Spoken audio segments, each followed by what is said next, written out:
कुम्मन दास जी का ऐसा चरित्र आता है कि कुम्मन दास जी एक दिन गा रहे थे राग भैरव, और किसी राजा ने उनके भैरव राग को सुनकर के वाह वाह वाह वाह वाह वाह 3 बार वाह वाह किया। तो कुम्मन दास जी ने भैरव राग को तो विसर्जन कर दिया नदी में, आज के बाद भैरव नहीं गाऊंगा। क्यों? रोने लगे कुम्मन दास जी और कहने लगे, बोले जिसकी वाहवाही सुनने के लिए गा रहे थे उसने तो वाहवाही की नहीं। ये कोई राह चलता व्यक्ति वाह वाह करके चला गया, झूठा कर गया राग को,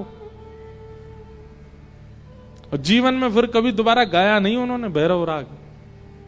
फिर एक बार ठाकुर जी प्रकट होकर के बोले, कुम्मना हमको तेरे मोते भैरव राग सुनना बहुत अच्छा लगे, ने 100 सुनाए दे। तब कुम्मन दास जी ठाकुर जी को, अच्छा ठाकुर जी कैसी लीला करते हैं, राग बिहाग यदि सुनाया जाता है तो ठाकुर जी को नींद आती है,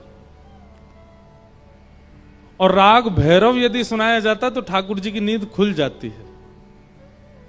ऐसा हमारी ब्रज की परंपरा है। जो लोग नहीं जानते वो तो कुछ भी गाओ, पर जो जानते हैं रात्रि में सुलाते समय बिहाग सुनाना है और सुबह उठाते समय भैरव सुनाना है। तो कुम्मन दास जी ने भैरव राग गाना बंद कर दिया। क्यों? आगरा का बादशाह वाह वाह कर गया उस पर। कुम्मन दास जी ने पर्चा ही फाड़ के फेंक दिया, बोले आज के बाद भैरव राग गाना ही नहीं मुझको। ये इस बादशाह ने वाहवाही कैसे की? फिर चरित्र बड़ा है कि बादशाह बहुत पीछे पड़ गया, कुम्मन दास जी को आगरा बुलवाया, तब कुम्मन दास जी ने वहां जाकर के ऐसा पद गाया कि राजा बेचारा क्षमा मांगने लगा। लंबा प्रसंग, उसमें नहीं जाएंगे। पर ठाकुर जी को अब कुम्मन दास जी के मुख से सारे राग बढ़िया लगते हैं, लेकिन कुम्मन दास जी भैरव नहीं गाते। भैरव राग का नियम है, अगर कोई गाए तो ठाकुर जी की नींद खुलती है। तो एक दिन क्या हुआ, ठाकुर जी अब कुम्मन दास जी के पास लीला करने आते थे, तो कुम्मन दास जी के पास जब भी आते ही सो जाते। कुम्मन दास जी चरण दबाते, ठाकुर जी के चरण दबाते, सिर सहलाते, खूब गा गा के सुनाते, ठाकुर जी सोते ही रहते। और जैसे ही मंदिर के घंटे घड़ियाल बजते, 4-5 बज जाते शाम के, ठाकुर जी उठ करके मंदिर भाग जाते, मंदिर में जाकर खड़े हो जाते, दर्शन देते सबको।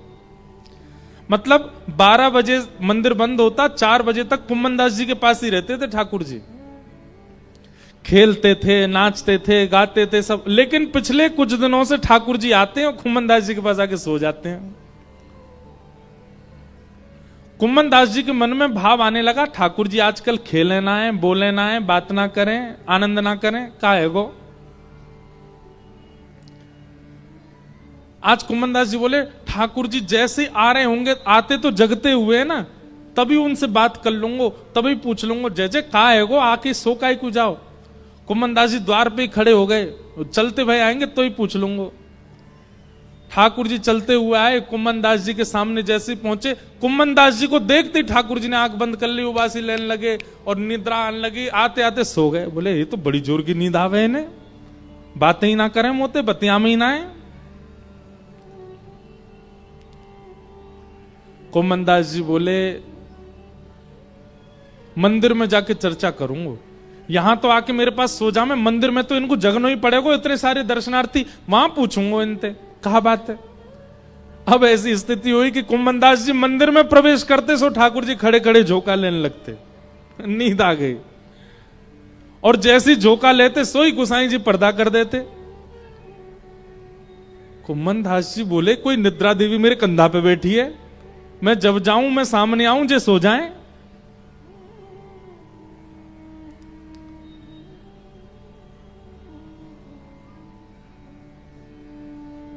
गुसाई जी से जाकर के कुम्मन दास जी ने निवेदन किया, ठाकुर जी पिछले कुछ महीनों से बात ही नहीं कर रहे हैं, नृत्य नहीं कर रहे हैं। पहले इतनी लीलाओं का अनुभव होता था, अब ठाकुर जी की केवल निद्रा दिखती है। पहले तो मुझे अच्छा लगता ठाकुर जी श्रमित हैं, मैं सेवा करूं, पर अब मुझे लगता मैंने कोई अपराध किया है कि मुझे देखते ही ठाकुर जी नेत्र बंद कर लेते, सो जाते हैं। तब गुरुदेव ने बताया, बोले मैंने सुनी तेने भैरव राग गानो बंद कर दियो है। बोले हाँ, एक राजा वाहवाही करके चलोगो वापे, या मारे मैंने गानो बंद कर दियो।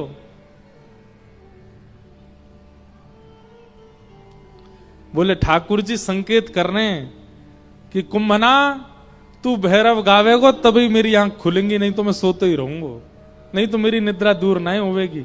कल ठाकुर जी लीला करवे आमे, जैसी तुम्हारी गोद में आके सो मैं भैरव राग गई हूं, और फिर मैं वचन दे रहा हूं ठाकुर जी कभी नहीं सोएंगे, आपके सामने नहीं सोएंगे। कुंभनदास जी बोले ठीक है। ठाकुर जी आए, उछल कूद करते भाई आए, लेकिन जैसे कुंभनदास जी आए सोई उबासी आनी शुरू, आंख बंद रहने लगी, लुढ़क गए आके गोद में सो गए, गहरी निद्रा में खर्राटे ले रहे धीरे धीरे।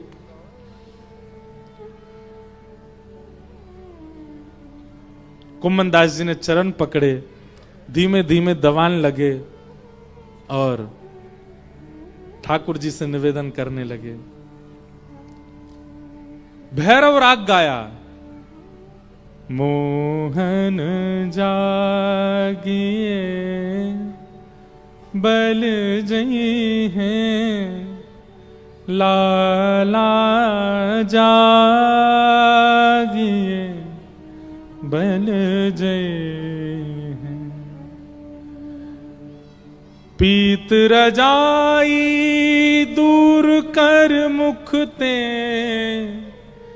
पीत रजाई दूर कर मुख ते, छाड़ दे अलसई, मोहन जागिए बल जई हैं, लाला जागिए बल जई। जैसे ही भैरव राग गाया, ठाकुर जी उठ करके खड़े हो गए, जोर जोर से अपनी आंख मीड़न लगे, पूरा काजर जगन्नाथ भगवान की तरह से गोर गोर फैल गयो, कुंभनदास जी के कंधा पे लटक गए। अब ठाकुर जी को नींद नहीं आई। बोले कुंभना तेने भैरव गानो बंद कर दियो, या हमारे तेरे पास आते ही मुंह को नींद आ जाती। अब मैं तो ते कैसे कहता हूं कि तू भैरव सुना, अब बढ़िया है गो, अब तू भैरव गा गान लो, अब मो नींद नहीं आवेगो। वाह के बाद ठाकुर जी ने सोनो बंद कर दिया। अब जब भी कुंभनदास जी से मिले ठाकुर जी खेल खिलाते भये, जगते भये, आनंद देते भये मिले। ऐसी लीला। तो हमारे ब्रजमंडल के तो भाव ही अलग हैं, वहां के भावों की तो क्या चर्चा करूं मैं आपसे, कल से करेंगे चर्चा ब्रज की। पूरी दुनिया के भाव एक तरफ और वृंदावन का भाव अलग। वृंदावन कहना, वृंदावन बोलना, वृंदावन जाना, वृंदावन से आना, वृंदावन के बारे में विचार करना, वृंदावनी बनना बहुत आसान है, पर वृंदावन के भावों को चित्त में प्रकट करना बहुत कठिन है। सामान्य नहीं है वृंदावन।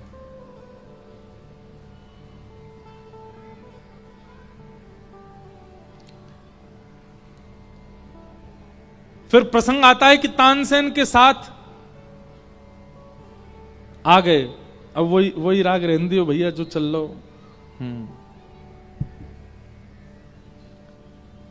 तो आ गए वृंदावन। अकबर ने आकर के स्वामी श्री हरदास जी को प्रणाम किया, उनका गायन सुना। फिर स्वामी जी को पता चल गया कि अकबर आया है, आदि आदि सब भाव। पर स्वामी जी का दर्शन करके अकबर को इतना अच्छा लगा, इतना भाव आया, इतना प्रेम उमड़ने लगा। स्वामी जी के भाव में, जीवन कथा में ऐसा भाव आता है कि अकबर ने फिर वापस इंद्रप्रस्थ जाना, दिल्ली जाना अस्वीकार कर दिया। बोला मैं जा ही नहीं रहा, मैं यहीं रहूंगा वृंदावन में और जीवन भर स्वामी जी का सेवक बन के रहूंगा, अब वापस नहीं जाऊंगा। तब स्वामी जी के चित्त में भाव आया, बोले भैया जी अकबर अगर यहां रहने लगो तो यहाँ के कारण भीड़ जुटन लगेगी, इतनी भीड़ रहने लगेगी, वृंदावन की शोभा बिगड़न लगेगी, इतने अयोग्य लोग भी। और भैया ये तो अकबर है, यहाँ के जन कितने शत्रु होंगे, कितने मित्र होंगे, का खाते होंगे, का पीते पहनते होंगे, यहाँ के कारण सब वृंदावन आमेंगे और कहीं वृंदावन को आकर के दूषित ना कर दें। या हमारे स्वामी श्री हरदास जी महाराज ने ही आज्ञा कर दी। बोले अकबर अगर तुम हमें प्रसन्न करना चाहते हो तो हमारी आज्ञा मानो। बोले क्या? बोले ब्रजमंडल की सीमा पर जाकर के बैठ जाओ, मतलब इंद्रप्रस्थ चले जाओ और वहीं से ब्रज की सुरक्षा रक्षा और यहाँ के बानर और यहाँ की वृक्ष वल्लरियों की सेवा के लिए कुछ ना कुछ भेजते रहा करो, पर तुम यहां मत रहो, तुम वहीं जाओ। तुम्हारे यहां रहने से ब्रज की शोभा बढ़ेगी नहीं। ये बात हम क्यों बता रहे हैं? अकबर सामान्य व्यक्ति नहीं था।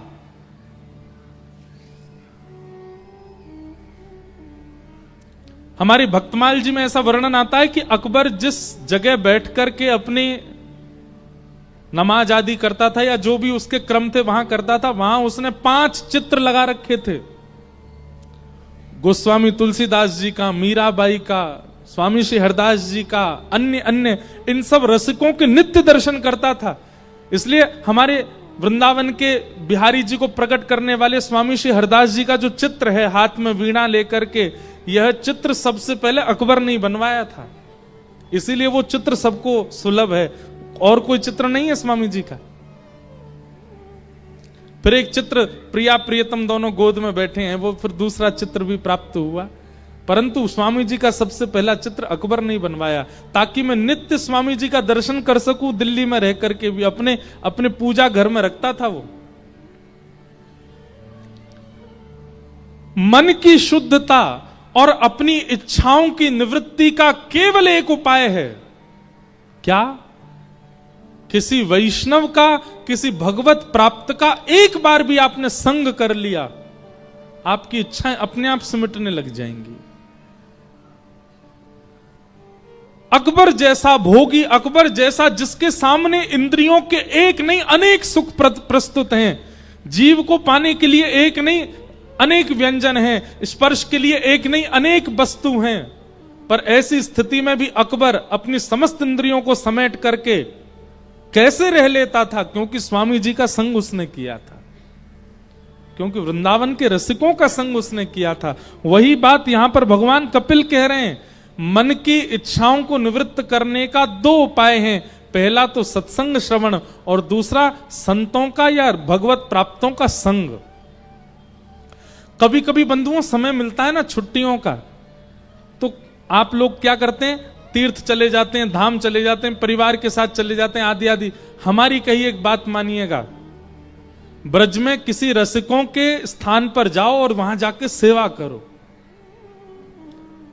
7 दिन के लिए वृंदावन में किसी स्थान पर चले जाओ और वहां जाकर किसी को बोले हम 7 दिन की छुट्टी लेकर के हमें कोई सेवा दे दीजिए, हमें सोहनी की सेवा दो, बर्तन मांजने की सेवा दो, कपड़ा धोवे की सेवा दे दो, कुछ भी रसिक संत की एक सेवा। मैं कह तो रहा हूं पर मुझे यूं लग रही है भीड़ नहीं लग जाए वृंदावन में। रसिक यूं कहें भैया कहां थे इतने बर्तन भारे धोवे वारे आ गए कितनी झाड़ू लगवाए इतने सारे आ गए। पर हम आपसे एक बात कह रहे हैं, आपका मन उसी से ही पवित्र होगा। रसिकों की सेवा, संतों की सेवा,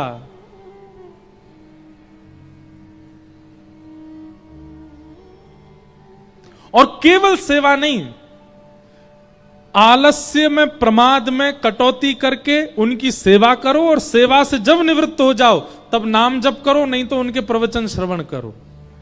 कम से कम 7 दिन तो आपको ऐसे ही करना चाहिए। जैसे लोग बॉडी डिटॉक्स के लिए जाते हैं, ये मन का डिटॉक्स है, ऐसे ही होगा। हम क्यों गाते हैं? अपने पदों में हम गाते हैं। एक पद गाया था हमने वृंदावन के लिए, उस पद में क्या गाया था? रसिक रसिक जनन की सेवा पाऊं, रसिक जनन की सेवा पाऊं। वृंदावन जाने वाले को 3 बातों का ध्यान रखना चाहिए और वो तीनों बातें इस पद में पूर्ण होती हैं।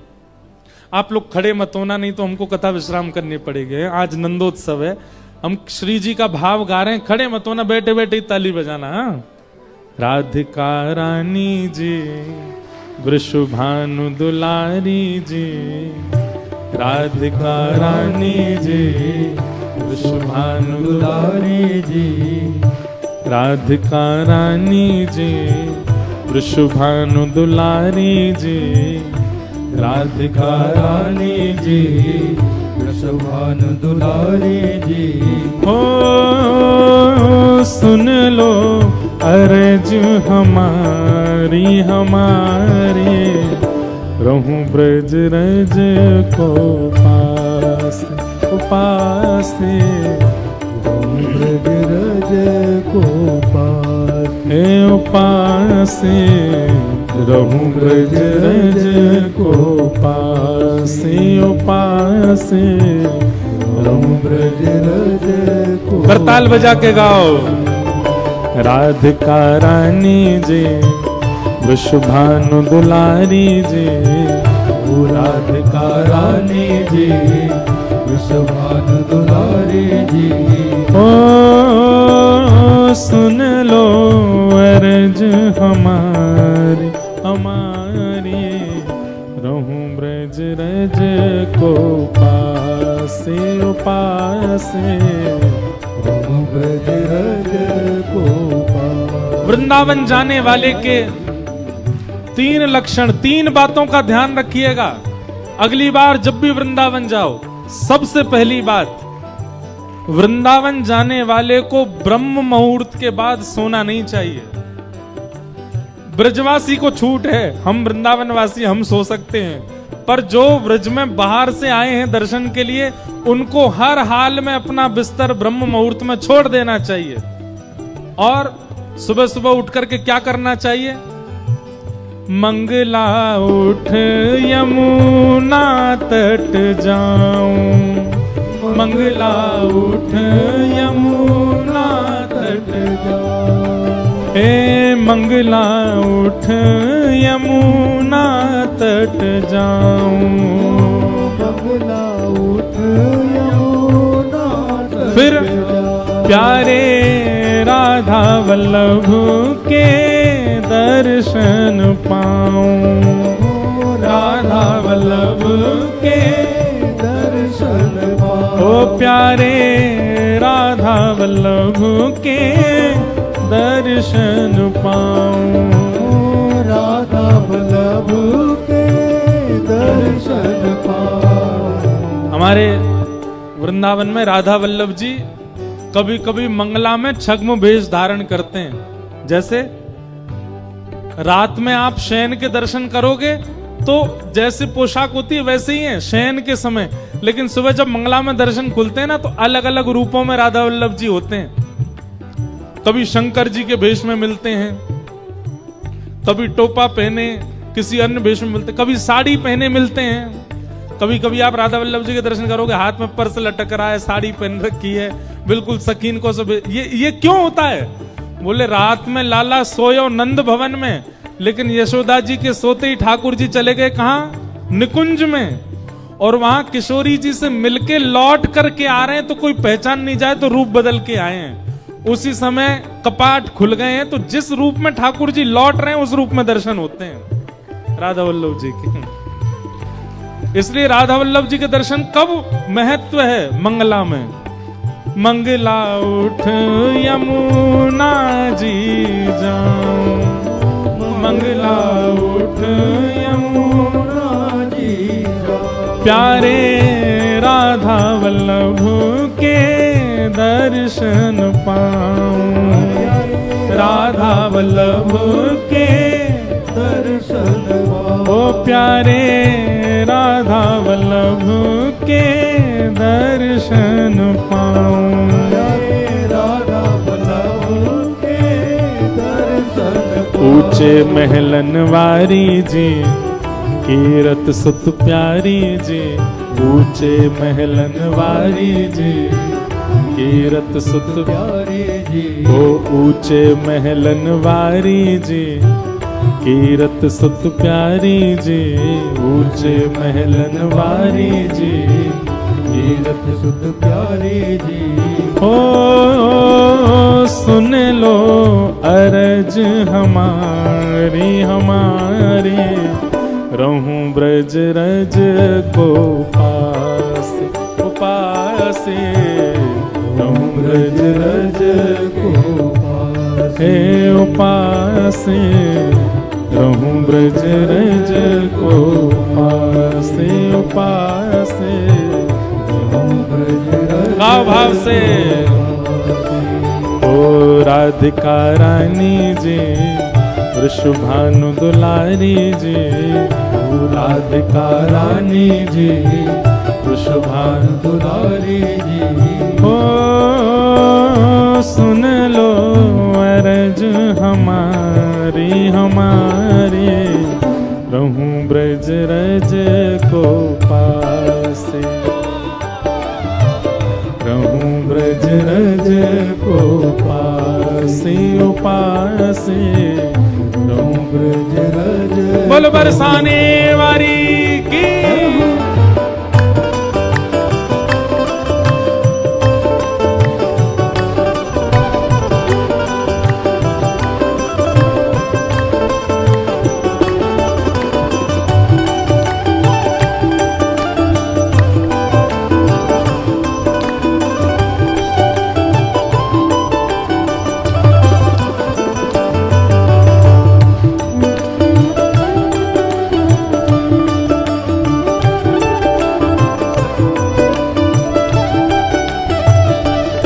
तो ब्रज जाने वाले को पहलो नियम का है मंगला में उठनो है और यमुना जी को प्रणाम करके फिर राधा वल्लभ जी की मंगला करनी है, पहला नियम।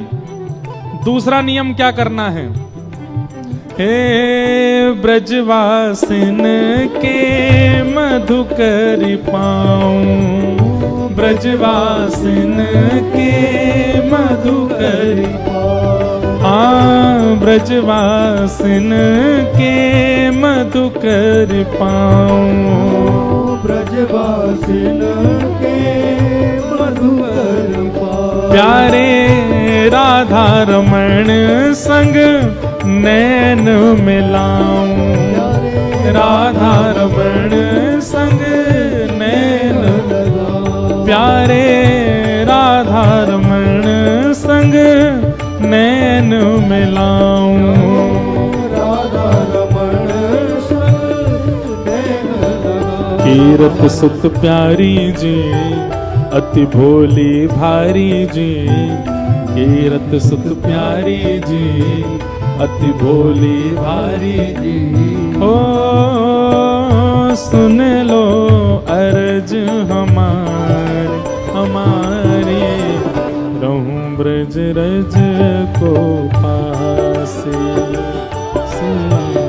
रहूं ब्रज रज को हे उपासे रहूं ब्रज रज को हे उपासे रहूं ब्रज रज को। तो पहला क्रम मंगला उठना, यमुना जी प्रणाम, राधा वल्लभ जी दर्शन। दूसरा क्रम होटल पे नहीं खाना है, रेस्टोरेंट में नहीं खाना है, ब्रजवासियों के यहां से मधुकरी पानी है और मधुकरी में जो मिल जाए पाना है, जो मिल जाए वो पाना है। और कोई थाली में व्यवस्थित करके नहीं, कोई बहुत व्यवस्था लेकर मधुकर ऐसे हाथ फैलाओ और इस हाथ में जितना आ जाए उतना पाओ, ये है मधुकरी। और दूसरी बात, मधुकरी परिचित के यहां से नहीं पानी है। हमारे घर पे भीड़ लगी रहती लोगों की, महाराज जी आप कथा सुनाने आए थे वहां पे, हम लोग मधुकरी मांगने। आप तो हमको जानते हो, जानकार लोगों के यानी अपरिचित ब्रजवासी ऐसे ही कहीं भी किसी का गेट खटखटा दिया, हमें मधुकरी दे दीजिए। ब्रजवासिन के मधुकरी पाऊं और फिर राधा रमन संग नैन मिलाऊं। तीसरी सेवा क्या करनी है ब्रज में? हे रसिक जनन की सेवा पाऊं रसिक जनन की सेवा पाऊं प्यारे ब्रजवासिन की सेवा पाऊं ब्रजवासिन की सेवा पाऊं प्यारे कुंज बिहारी की झांकी पाऊं प्यारे कुंज बिहारी की झांकी पाऊं ओ प्यारे कुंज बिहारी को ही मैं बसाऊं, कुंज बिहारी को दिल में बसाऊं। बरसाने वाली जी राधिका रानी जी, बरसाने वाली जी राधिका रानी जी। ओ सुन लो अर्ज हमारी हमारी, रहूं ब्रज रज को पासे ओ पासे, रहूं ब्रज रज को हे उपासे, रहूं ब्रज रज को हे उपासे, रहूं ब्रज रज को गाओ। राधिका रानी जी वृषभानु दुलारी जी, राधिका रानी जी वृषभानु दुलारी जी। हो सुन लो अर्ज हमारी हमारी, रहूं ब्रज रज को पास उपासे, रहूं ब्रज रज को पास। राधे राधे गोविंद गोविंद राधे, राधे राधे गोविंद गोविंद राधे। श्री राधे राधे गोविंद गोविंद राधे, राधे राधे गोविंद गोविंद राधे। जय गोविंद राधे गोपाल राधे, गोविंद राधे गोपाल राधे। श्री गोविंद राधे गोपाल राधे, गोविंद राधे गोपाल राधे। जय गोविंद राधे गोपाल राधे, गोविंद राधे गोपाल राधे। जय जय गोविंद राधे गोपाल राधे। गोविंद गाओ भाव से गोपाल ओ जय राधे राधे गोविंद गोविंद राधे, राधे गोविंद गोविंद राधे। श्री राधे राधे गोविंद गोविंद राधे, राधे राधे गोविंद गोविंद राधे। श्री राधे राधे गोविंद गोविंद राधे, राधे राधे गोविंद गोविंद राधे। प्यारे राधे राधे गोविंद गोविंद राधे, राधे राधे गोविंद गोविंद राधे। बोलो वृंदावन धाम की। तो वृंदावन जावे वारे इनको 3 नियमन को पालन करना चाहिए। मंगला में उठनो है, ब्रजवासिन के घर की मधुकरी पानी है और रसिक जनन की सेवा करनी है। आपको मन इतनो पवित्र है जाएगो, इतनो आनंद में भर जाएगो। एक वैष्णव के जो जो लक्षण होने चाहिए वो अपने आप प्रकट होने लग जाएंगे चित्त में, करना नहीं पड़ेगा आपको, अपने आप प्रकट हो जाएंगे। अब रही बात, कोई रसिक अगर अपनी सेवा के लिए आपको अनुमति ना दे तो क्या करें? आप गए किसी के आश्रम में, गए किसी महात्मा के पास, बोल महाराज जी हमें सेवा दे दो। और फिर कई बार माता देह होता है, स्त्री देह होता है, तो भी फिर थोड़ा अटपटा अपने आप को भी लगता है, कैसे हम कहें अनजान के यहाँ जाके कि हमें सेवा दो। सेवा मिल जाए तो बहुत अच्छा, नहीं तो महाराज पूरा ब्रजमंडल ठाकुर जी को घर है, जमुना जी के तट पे कहीं सेवा स्वयं ही करने लग जाओ, किसी गली मोहल्ला और कुंज गली इनकी सेवा स्वयं ही कर आओ, वही सेवा है।